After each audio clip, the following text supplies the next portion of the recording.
வானபுரம் கிராமம் அரசு உயர்நிலைப் பள்ளியில் 6ஆம் வகுப்பு படிக்கிறேன். அனைவருக்கும் வணக்கம். என் பேர் ஜெர்மனா. நான் 6ஆம் வகுப்பு படிக்கிறேன். அனைவருக்கும் வணக்கம். என் பேர் சாஸ்தி. நான் 6ஆம் வகுப்பு படிக்கிறேன். அனைவருக்கும் வணக்கம். என் பேர் திவானவதி. நான் 6ஆம் வகுப்பு படிக்கிறேன். அனைவருக்கும் வணக்கம். என் பேர் கிருஷ்ணா. நான் 6ஆம் வகுப்பு படிக்கிறேன். நாங்கள் எடுத்துக்கொண்ட தலைப்பு உடல்நலம் மற்றும் நல்வாழ்வு. தேவையான புரதம், வைட்டமின்கள், தாதுப்புகள், அத்தியாவசியமான அமிலங்கள் மற்றும் பிற ஊட்டச்சத்துக்கள் உள்ளடங்கி காணப்படுவதே அவசியம். ஓய்வு. போதுமான ஓய்வு மற்றும் தூக்கம் உடலை புத்துணர்ச்சியுடன் வைத்திருக்க உதவும். ஓய்வு. தூக்கம். போதுமான ஓய்வு மற்றும் தூக்கம் உடலை ஆரோக்கியத்தை பேண உதவும்.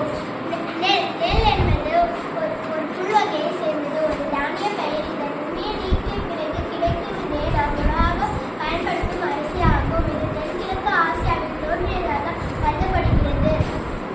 இது ஒரு ஆண்டு தாவரமாகும். இது சராசரியாக 5 மாதங்கள் ஒரு முறை வளரும்.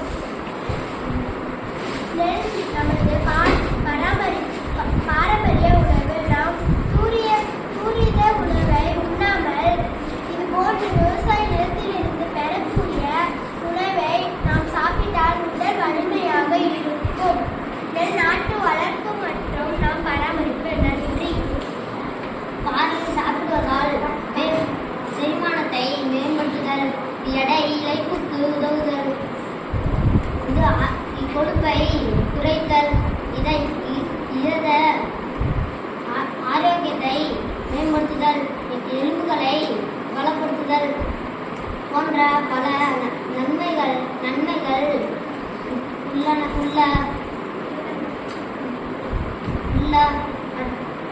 இதில் புரதம், நார்ச்சத்துகள், மேக்சியம், பாஸ்பரஸ், தாமிரம் போன்ற ஊட்டச்சத்துக்கள் நிறைந்துள்ளன.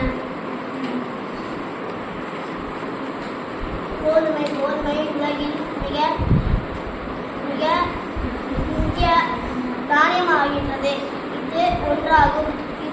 இது நார்ச்சத்து, புரதம், கால்சியம், மெக்னீசியம் போன்ற பல்வேறு சத்துக்களை கொண்டுள்ளது. இது கோதுமை மாவு, ரொட்டி, பாஸ்தா போன்ற பல்வேறு உணவுப் பொருட்களை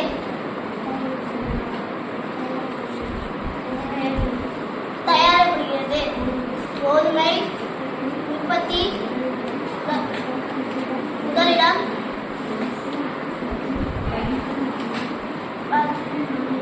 பதிக்கும் மாநிலம் உத்தரப்பிரதேசம்.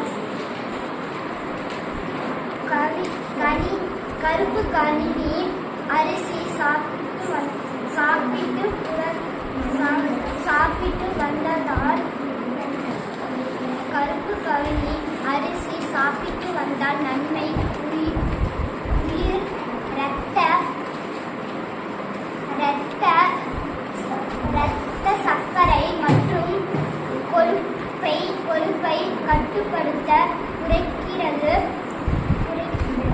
உடலில் உள்ள நச்சத்துக்களை வெளியேற்றுதல் மற்றும் வீக்கத்தை குறைக்கிறது.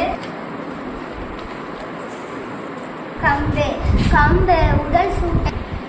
அனைவருக்கும்